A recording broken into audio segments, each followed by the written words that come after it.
Ici, on a une image vue du ciel du Grand B. Donc c'est l'île du Grand B à marée basse et sa voisine le Petit B. Donc les deux ensemble, ça fait BB. Et c'est donc le lien vers l'énigme suivante, puisque ici, pour la charade, pour mon première moitié de la moitié du premier âge, on utilisera le mot bébé. Et bébé nous est déjà donné par la B, puisqu'il y a le petit b et le grand B. Dans la 530, tout le monde a trouvé Bourges, mais on peut assez facilement trouver une autre solution. Avec mon 7e dressé, crache son venin. Donc là, on a pris le S pour faire Bourges, la dernière lettre de Bourges. Mais on peut troquer ce S avec un T. Tout simplement parce que le T, en hébreu, la lettre tête, est symbolisée par un serpent dressé. Donc on n'a plus Bourges, mais on a Bourget.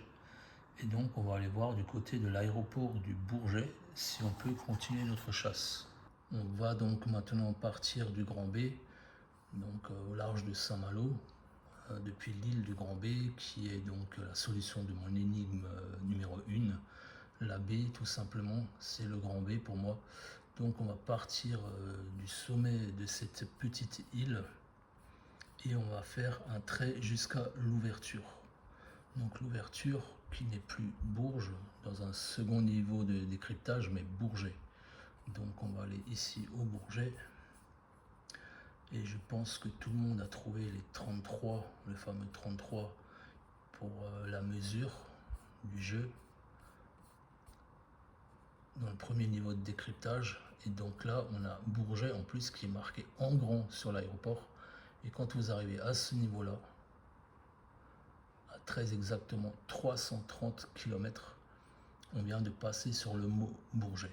Ça, c'est une chose, mais ce n'est pas tout. Il faut voir aussi que depuis le Grand B, quand on part depuis le Grand B, on est aligné à cette piste-là. La piste donc orientée à 90 degrés, la 09. On est dans quasi le parfait prolongement de cette piste. C'est ce qui m'a incité à suivre les trajectoires données par les pistes d'aéroport. Ici, on a une vue aérienne de l'aéroport du Bourget. C'est une image que j'ai prise sur Google Earth. Et donc, quasiment tout l'aéroport se situe sur le banc communal de Bonneuil en France. On a ici le contour en rouge du banc communal. Et donc, on voit très bien l'aéroport qui s'inscrit dans cet espace. Et Bonneuil en France, ça devrait quand même vous rappeler le visuel de la 530. Le Bonneuil en France. Mais il y a autre chose sur cet aéroport qui peut nous intéresser et qui peut nous dire qu'on est sur la bonne voie, c'est qu'il y a ici le musée de l'air et de l'espace. Et ici, dans la 470, la charade qui viendra un peu plus tard, mon second offre de l'espace, mon troisième de l'air. Et donc au Bourget, on a le musée de l'air et de l'espace. Et on est dans la seconde énigme et on va arriver à la troisième. Et donc là, on a un lien entre l'aéroport et les énigmes. Donc un autre détail, quand on part de l'aéroport, donc on a 3 pistes, on vient de voir la première. Là, on en a une qui descend par ici. Et donc on va la suivre et on va atterrir. Vous allez voir ici. On va aller du côté de Roncevaux. Alors, on est voilà, à Roncevaux. Donc, on valide le trait et on remonte jusque sur l'aéroport du Bourget.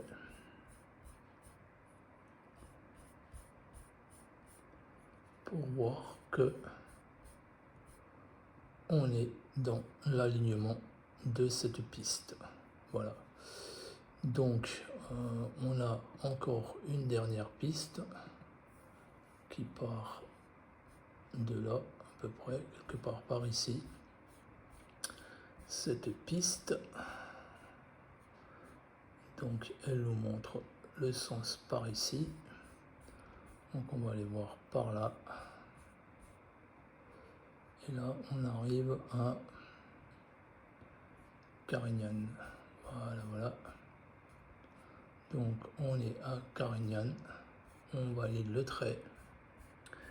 Et on va voir ce qui se passe sur l'aéroport du Bourget.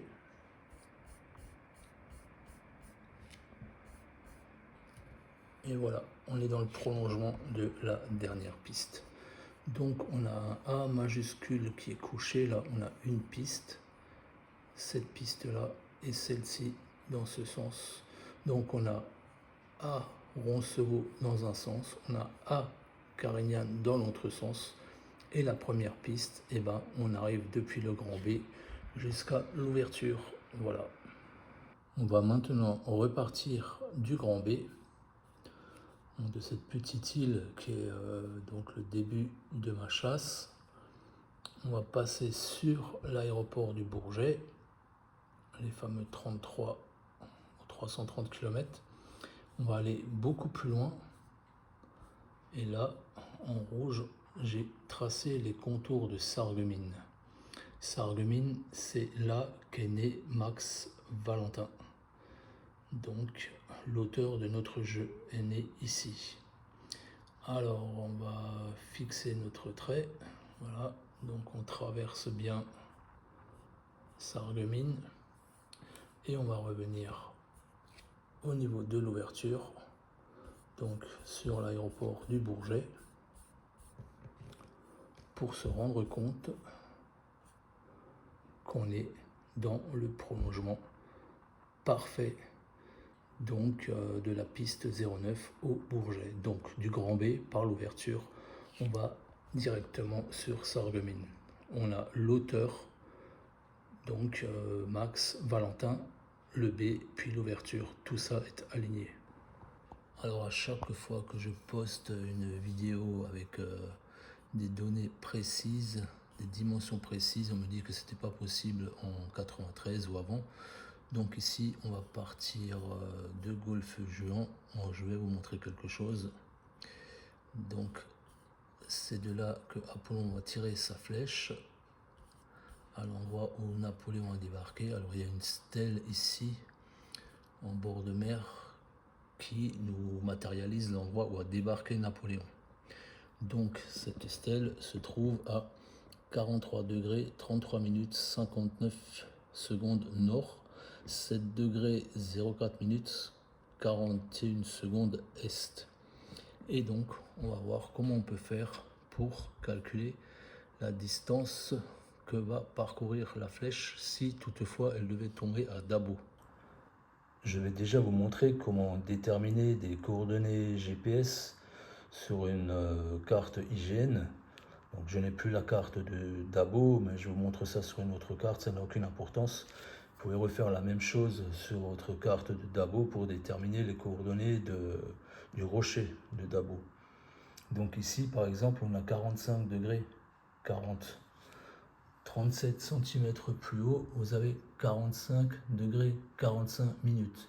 Donc ces 37 cm, vous les divisez par 5, ça fait 7,4 cm, et du coup, tous les 7,4 cm, vous rajoutez une minute. Donc là, vous êtes à 45, 41, 45 degrés, 42, 45, 43, et ainsi de suite.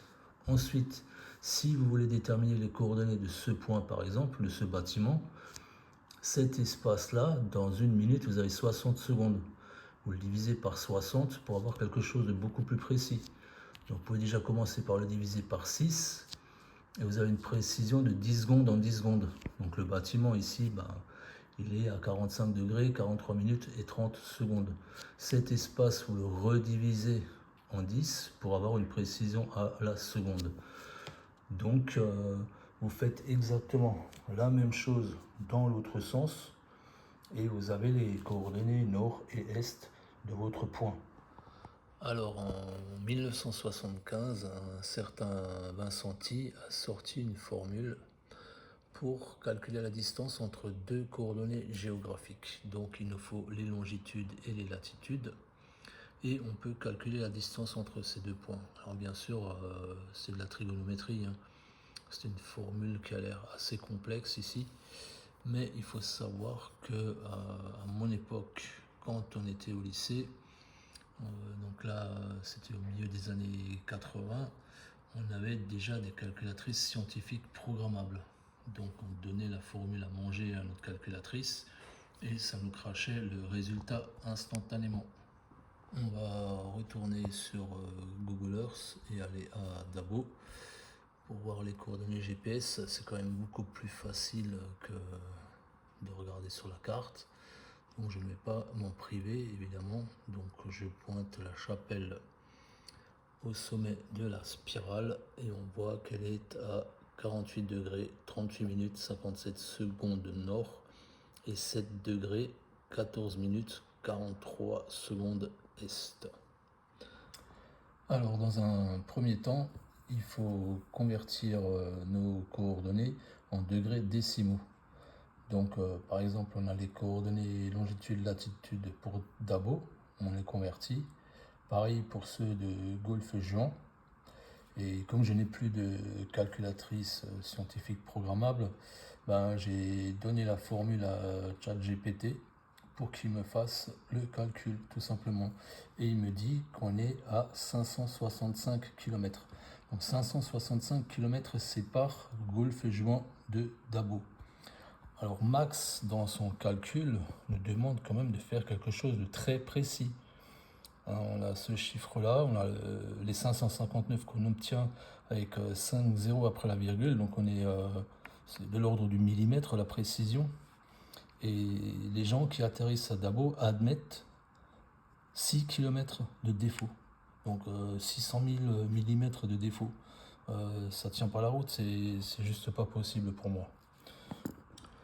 Donc pour en revenir à Max, a priori c'était un habitué de chez Michelin, il était souvent fourré là-bas, bien sûr pour élaborer toutes ces chasses au trésor, ce qu'il n'a pas fait que la chouette d'or, il en a fait beaucoup d'autres.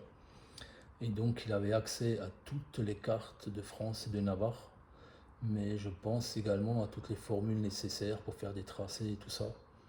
Et que c'est plus ou moins comme ça qu'il a élaboré cette chasse.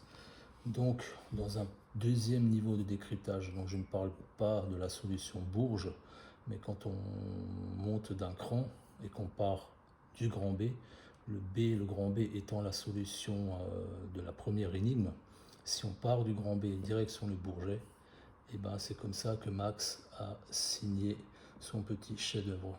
Il s'est mis sur le tout premier trait de cette chasse. En tout cas, c'est ma logique, c'est ma façon de décrypter. Voilà.